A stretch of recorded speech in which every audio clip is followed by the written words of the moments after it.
Les gars, aujourd'hui on parle du Bitcoin pour le court terme immédiat. Aussi, que doit-il se passer pour que le Bitcoin continue son ascension parabolique vers le haut? Et est-ce qu'il y a quelque chose auquel vous devriez être attentif pour le moment? Bien sûr que oui, il y a toujours quelque chose et c'est pour ça que je vais vous montrer ce graphique. Donc bienvenue à tous, je m'appelle Maxime et je vous apporte chaque jour des nouvelles vidéos en français sur les crypto-monnaies en vous apprenant comment vous faire de l'argent sur ce marché. Si vous êtes nouveau sur cette chaîne, alors soyez sûr de vous abonner et d'activer la cloche dès maintenant. Et ceci étant dit les gars, parlons du Bitcoin. Parce que oui, hier on a eu une chute de la part de notre Bitcoin. Et en fait, on est même passé à travers la boîte orange qu'on a ici. C'est assez inhabituel parce que généralement les boîtes oranges supportent bien notre prix. Mais le volume a été trop fort sur cette chandelle en particulier et on a eu une cassure à travers notre boîte orange. Maintenant, depuis lors, on a tenté une nouvelle poussée ici et en fait sur la chandelle juste après, on a tenté de remonter mais on s'est fait rejeter à l'intérieur de la boîte orange directement et là on est à nouveau en pleine tentative. Vous pouvez voir ici qu'on est en plein sur le bord de la boîte orange. Donc là, c'est un peu malheureux, mais c'est pas la fin du monde parce que si on dézoome, si vous êtes un bull du Bitcoin et que vous dézoomez, vous pouvez voir qu'on est toujours. Regardez, on a toujours une tendance de former des bas plus hauts ici. On imprime des bas de plus en plus haut et on est incontestablement en train de former des hauts plus hauts également. Donc la structure du marché est toujours intacte. Pour moi, tout me paraît toujours être. Regardez ça, c'est quand même bien une ascension parabolique, non? Et bien sûr, je m'attends à ce que ceci continue durant les quelques prochaines semaines. Mais voilà le truc, c'est quand même une chute plutôt significative qu'on vient d'avoir. Genre, sur ces chandelles de 4 heures, ça nous donne 8%, mais la structure haussière du marché est toujours intacte.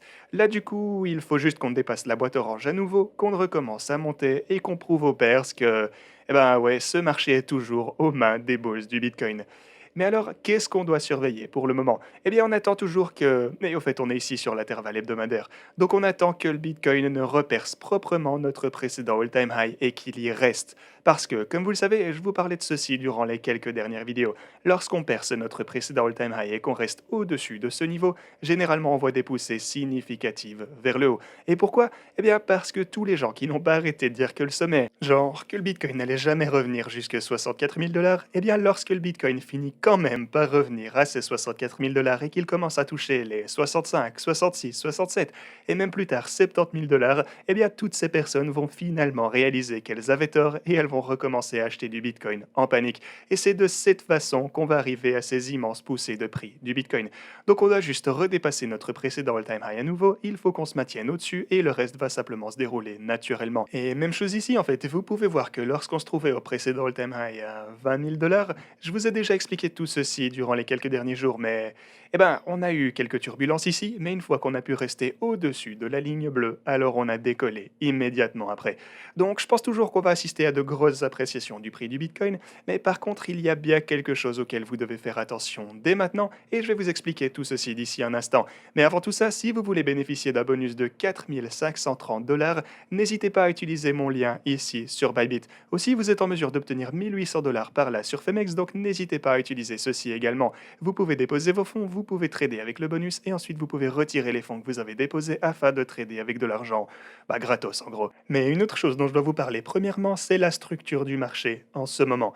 Généralement, lorsqu'on perce la ligne blanche ici au milieu qu'on a sur la courbe de croissance logarithmique, alors on assiste à de bonnes montées du prix. Mais voilà le truc, comme vous le voyez ici, la précédente fois qu'on l'a percé, on a eu quelques turbulences et ensuite on a dû réessayer pour cette fois finalement voir les gains qu'on attendait. Et aussi si vous reprenez le précédent cycle, vous pouvez voir qu'on l'a percé ici, mais ensuite on a chuté. Et seulement après, quelques semaines plus tard, c'est là qu'on a commencé la dernière phase parabolique de notre marché haussier. Donc en d'autres termes, le fait de dépasser cette ligne blanche est un super bon indicateur parce qu'en regardant avec ce qu'on a eu par le passé, on voit que lorsqu'on dépasse cette ligne, ça ne devient qu'une question de temps avant qu'on assiste à ces appréciations pour le prix du Bitcoin. Ok, maintenant pour l'Ethereum. Voilà le truc avec l'Ethereum. On est monté et en fait, je pense qu'on s'est même hissé jusqu'au précédent all-time high. Attendez. Oui, ouais, regardez, on l'a bien atteint. Donc voilà un nouveau point important auquel je vais pouvoir également ajouter une ligne orange. Voilà, comme ça vous savez comment elles sont tracées en partie.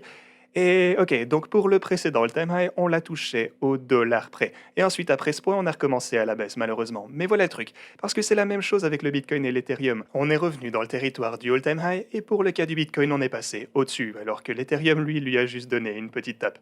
Mais maintenant, on doit rester dans les environs, on doit le percer à nouveau, et ensuite, il faut qu'on ait ces nouveaux arrivants dans les cryptos, les gens qui vont acheter des cryptos en panique à tous ces prix, et c'est ça qui va nous mener à ces énormes poussées du prix du Bitcoin et des cryptos en général. C'est inévitable et je suis convaincu que ça va arriver. Sinon, pour les marchés traditionnels, eh bien les marchés traditionnels ont toujours une sacrée bonne mine. Genre là, on est vraiment pas loin du all-time high, ou presque, et forcément ça ne peut qu'aider aussi les cryptos, le fait que les marchés traditionnels se débrouillent toujours aussi bien. Maintenant, voilà ce dont je voulais vous parler par contre. Donc voici les performances du prix du Bitcoin historiquement et après chaque halving. Donc vous avez un halving ici, vous avez bien sûr trois halvings tant que maintenant, et la ligne orange représente le prix du Bitcoin pour ce cycle après le dernier halving qui s'est déroulé ici aux alentours de 8 000 $. Ensuite, vous avez la moyenne, représentée ici par la ligne en gris, et finalement vous avez les sommets et les creux en termes de performance durant les quelques derniers halvings. Et ce que vous pouvez donc voir, c'est qu'on est toujours en train de sous-performer comparé à toutes les moyennes, et aussi comparé aux creux qu'on voit généralement durant les rallyes de prix après chaque halving. Donc, ce que vous voyez généralement, c'est un pic ici aux environs de eh bien, si on devait extrapoler le prix pour ce cycle, ce serait d'ici 2 semaines ou quelque chose comme ça. Ici, donc, quelque part en novembre alors, vous voyez généralement qu'en moyenne, comme vous le voyez ici avec cette ligne grise qui représente donc la moyenne, c'est généralement le pic après chaque halving. Donc, ici, on a pour ainsi dire deux options. Et eh bien, ces deux options sont soit qu'on voit un gros rallye et qu'alors oui, on va avoir ce pic durant les quelques prochaines semaines, ou alors on continue de latéraliser ou même de descendre un peu, ce qui voudrait dire que ce halving va alors être très différent de ce qu'on a déjà connu par le passé. Donc si l'histoire devait nous indiquer ce qui pourrait arriver, eh bien alors on devrait assister à pas mal de gains ici prochainement. Mais alors, après ça, ce qui devrait donc être vers la fin de décembre, ou alors au début de l'année prochaine, quelque part vers là, alors on devrait avoir le prix qui commencera à chuter ici. Vous pouvez le voir ici sur la moyenne, on forme le sommet juste ici avant de ne recommencer à descendre vers un marché baissier, et ensuite bien sûr les hauts sont de plus en plus bas, et pareil pour les bas. Donc en général ce nuage recommence à descendre, indiquant que le prix se dirige vers le bas. Maintenant on a seulement deux halvings par le passé sur lesquels se baser, donc c'est pas énormément de données, mais au moins ça nous donne une idée.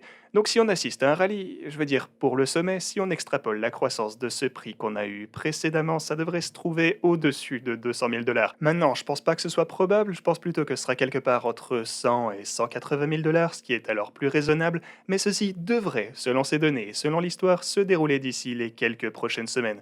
Donc voilà, je voulais juste vous faire remarquer tout ça parce que généralement après ça, on a le prix qui recommence à descendre, donc on doit se montrer attentif.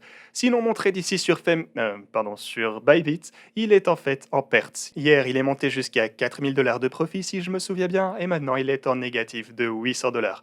Donc, ouais, pour le coup, c'est pas dingue, mais je tiens bon dans ce trade. Je ne vais pas abandonner tant que maintenant, mais si on continue à descendre, alors il faudra que je réévalue la situation. Mais voilà les gars, j'espère que vous avez aimé cette vidéo, faites-le moi savoir dans les commentaires, et quant à moi, je vous dis à la prochaine.